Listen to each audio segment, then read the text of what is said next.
দীর্ঘদিনের অভিযোগ আন্দোলনের পর অবশেষে ফিরতে চলেছে বেহাল রাস্তার হাল। শুরু হয়েছে কাজ, খুব খুশি পশ্চিম মেদিনীপুরের চন্দ্রকোনা ২ নম্বর ব্লকের ঘোষকিরার বাসিন্দারা। দীর্ঘদিনের যাতায়াতের নরক যন্ত্রণা থেকে মুক্তি পেতে চলেছেন তারা। পশ্চিম মেদিনীপুরের চন্দ্রকোনা ২ নম্বর ব্লকের ভগবন্তপুর ১ নম্বর গ্রাম পঞ্চায়েতের ঘোষকিরার প্রায় ৩ কিলোমিটার রাস্তা দীর্ঘদিন ধরেই বেহাল। এই রাস্তা দিয়েই ঘোষকিরা, কুর্শি, কোল্লা, ধরমপোতা, চৈতন্যপুর, ভগবন্তপুর সহ ৮ থেকে ১০টি গ্রামের বাসিন্দাদের নিত্য যাতায়াত। বর্ষা এলেই রাস্তার হাল খারাপ হতো আরও, কার্যত বন্ধ হয়ে যেত যাতায়াত। সমস্যায় পড়তেন পড়ুয়া, রোগীর পরিজনেরা। তবে এবার মিটতে চলেছে রাস্তার সমস্যা।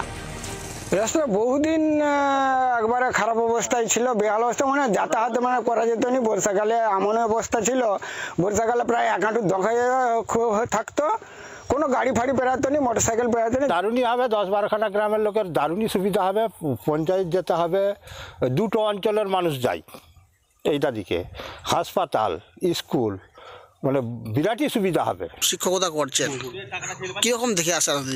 হ্যাঁ, আমি ২০১৪ সালে জয়েন করেছিলাম। সেই তখনই ফার্স্ট একবার মোরাম পড়েছিল, তারপর থেকে আর রাস্তার কোনো রিপেয়ারিং হয়নি, কিছু হয় না। একদম জঘন্য পরিস্থিতি। আনন্দিত যে ঢালাই রাস্তা হবে, কাজ শুরু হয়েছে। টেন্ডার প্রক্রিয়া শেষ হয়ে প্রাথমিক পর্যায়ের কাজও শুরু হয়ে গিয়েছে রাস্তার। রাস্তার সমস্যা নানা এরিয়ায় দীর্ঘদিনেরই ছিল, সেগুলো সবটাই আমাদের সরকার বিভিন্ন প্রকল্পে, পথশ্রী সহ বিভিন্ন প্রকল্পে এইগুলো সমাধানের সর্বোচ্চ চেষ্টা করছে। এটা তো অনেক বড় রাস্তা, প্রায় ২ কিলোমিটার রাস্তা, ২ থেকে ২.৫ কিলোমিটার রাস্তা। এটা তো পঞ্চায়েত সমিতির ফান্ড থেকে করা যাবে না। তো আমি নিজে ইনিশিয়েটিভ নিয়ে, আমার পঞ্চায়েত সমিতির সভাপতি যিনি আছেন তিনিও ইনিশিয়েটিভ নিয়েছেন। আমরা জেলা পরিষদ থেকে ওই রাস্তাটা আমরা পেয়েছি এবং রাস্তার কাজও শুরু হয়েছে। এলাকার মানুষজনও খুব খুশি। এই রাস্তাটা তৈরি করে দিতে পেরে আমিও নিজেও খুব খুশি।